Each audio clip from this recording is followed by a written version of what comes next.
Cordial saludo, mi nombre es Alexis Ceballos. Bueno, para esta actividad vamos a hablar sobre los aspectos generales en resonancia magnética. Bueno, el movimiento de spin. El spin es un movimiento que representa una propiedad general de las partículas. Puede entenderse fácilmente por analogía con las propiedades de los electrones. Sabemos que los electrones que circulan por una bobina generan un campo magnético en una determinada dirección. De manera análoga, los electrones, los electrones del átomo circulan alrededor del núcleo y asimismo generan un campo magnético que llevará asociado a un determinado momento angular. El movimiento de precisión. Bueno, este corresponde a un movimiento giratorio que tiene una velocidad de giro que es llamada frecuencia de precisión. La frecuencia de precisión está determinada por la ecuación de Larmor. Los protones, cuando se introducen dentro de un campo magnético, no solo se alinean, como hemos visto, sino que también comienzan a girar acompasadamente, denominándose este segundo movimiento como movimiento de precisión. La magnetización longitudinal. Bueno, esta se refiere al fenómeno producido por la orientación no aleatoria del campo magnético de electrones. En ausencia de un campo magnético, los electrones o protones, generalmente de hidrógeno, que son los más abundantes del cuerpo humano, están orientados al azar y tienen un movimiento sobre su propio eje llamado spin, generando un campo magnético individual y neutralizado. La magnetización transversal.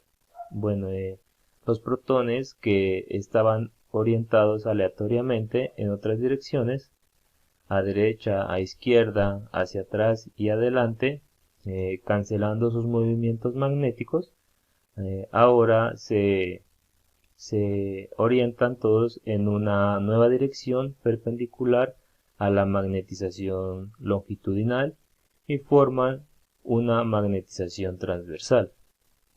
Y el último, que es el tiempo de relajación transversal o T2, cuando cesa el estímulo de la radiofrecuencia de dichos núcleos, liberan energía y vuelven a su situación inicial. Este proceso se conoce como relajación. Esta relajación se mide en tiempos T2, cuando la magnetización transversal desaparece. Cordial saludo, soy la estudiante Ana Cristina Chacua y voy a realizarles la explicación de los componentes que conforman las secuencias en una resonancia magnética. La primera secuencia es spin hecho, el cual utiliza los pulsos de radiofrecuencia, uno a 90 grados que se utiliza para hacer bascular el vector de magnetización longitudinal al plano transversal y el otro de 180 grados para refocalizar los spines y recuperar de nuevo la magnetización longitudinal. El spin hecho potenciado en T1, este se obtiene usando tiempos de repetición y tiempos de eco cortos. Al usar un tiempo de eco cortos, la información se adquiere antes de la relajación transversal. Debido a todo esto, las estructuras con tiempo de relajación muy cortos, como es la grasa, un claro ejemplo, aparecen con una alta intensidad de señal con respecto a aquellas que tienen un tiempo de relajación más prolongado, como es el agua, por lo que algunas estructuras ricas en agua, que un ejemplo claro es el líquido cefalorraquídeo, se va a ver en una intensidad muy baja. La utilidad básica de las imágenes potenciadas en T1 nos han permitido proporcionar un examen detallado en anatomía y se usa medio de contraste intravenoso para también demostrar entidades patológicas. En spin hecho potenciado en T2, pues este se va a emplear un tiempo de repetición largo y los tiempos de relajación longitudinal entre los tejidos será aproximadamente igual. A diferencia del tiempo de relajación transversal, entre los tejidos aparecen las diferentes diferencias de contraste en la imagen. Por lo tanto, usando tiempos de relajación y tiempos de eco largos, se va a eliminar lo que es el efecto en T1 y se van a obtener imágenes potenciadas en T2. Esta secuencia lo que nos va a permitir es ver la grasa con una señal de baja intensidad y el líquido con una señal de alta intensidad. Por lo tanto, esto es útil para identificar lesiones patológicas que suelen caracterizarse por un aumento en el contenido de agua. Y la otra secuencia es spin hecho potenciado en densidad de protones, el cual se combina con un tiempo de repetición largo y un tiempo de eco corto. Las estructuras líquidas van a producir una señal intermedia y hay una pequeña diferencia entre sustancia blanca y sustancia gris. Con esta secuencia antes se usaba para caracterizar lesiones de sustancia blanca y sin embargo se han ido reemplazando por otras secuencias, por lo que ya no se usa el protocolo de rutina de neuroimágenes. Y eso es todo. Muchísimas gracias.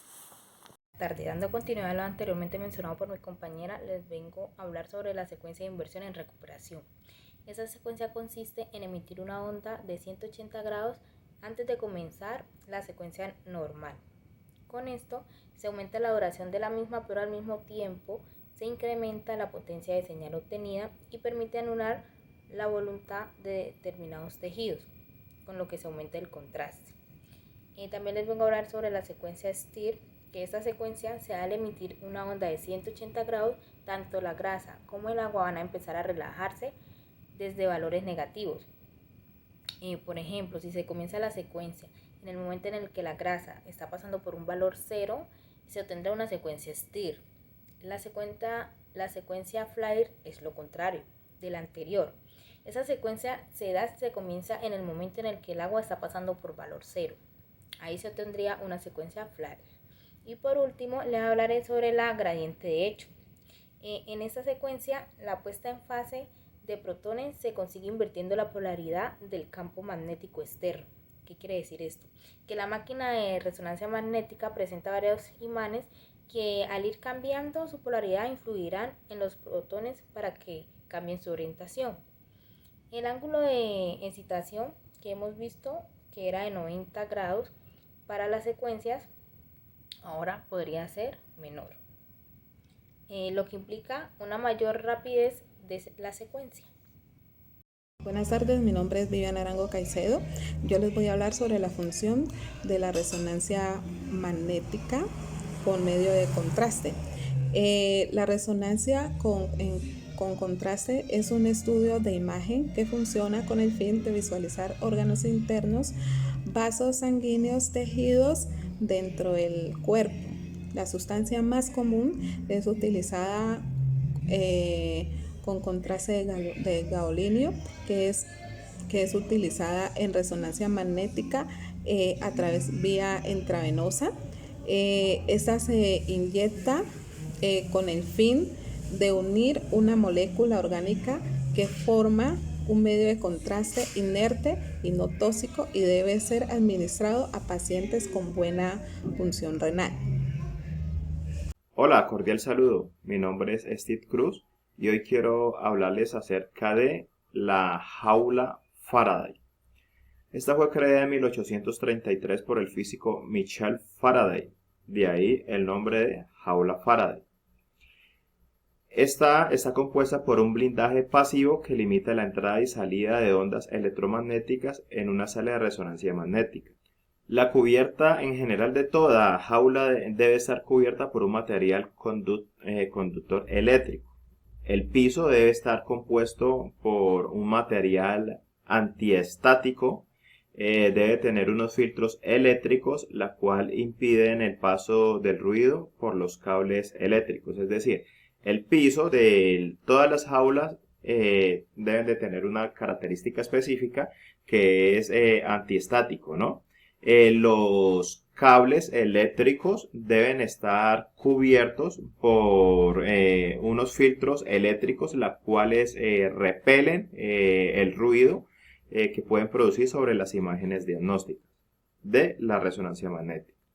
En sí, la función específica de las jaulas Faraday es eliminar la interferencia de radiofrecuencia del exterior para que no afecte la recesión y generación de imágenes, hablando en el campo de la resonancia magnética nuclear. Como segundo paso, quiero hablarles de los tipos de antenas que son utilizados en los equipos de resonancia magnética para la adquisición de una imagen por resonancia magnética. Entre ellos tenemos las antenas de transmisión y recepción. Estas emiten la señal de radiofrecuencia y también reciben la señal de los tejidos. Encontramos lo que es las antenas de recepción. Estas son las más utilizadas y solo reciben la señal que emiten los tejidos después de un pulso de radiofrecuencia. Encontramos las antenas envolventes. Estas antenas son aquellas que rodean al paciente total o parcialmente, pero la señal es homogénea en toda la región anatómica que queremos estudiar. También encontramos lo que son las antenas superficiales. Estas son aquellas que solo recogen la señal en una profundidad determinada, puede ser más o menos 2/3 del diámetro de la antena. Y perdemos intensidad de la señal según aumentamos la distancia. Esas son indicadas más que todo en la adquisición de imágenes de la articulación temporomandibular. Seguimos con las antenas lineales. Estas son las que recogen la información a lo largo de un eje del espacio, de tal forma que nos limita la relación del estudio a un solo plano. Seguimos con las antenas de cuadratura. Estas son aquellas que reciben la señal de dos canales diferentes, de tal manera que se obtiene una mejor resolución espacial y se podrá realizar secuencias en cualquier plano del espacio. Y por último tenemos las antenas multielemento. Estas antenas son la unión de varias antenas con un campo de visión pequeño. Cada antena recibe la señal del tejido y se unen para formar una sola imagen, con una alta relación entre señal versus ruido. Ok, eso es todo por hoy. Muchas gracias.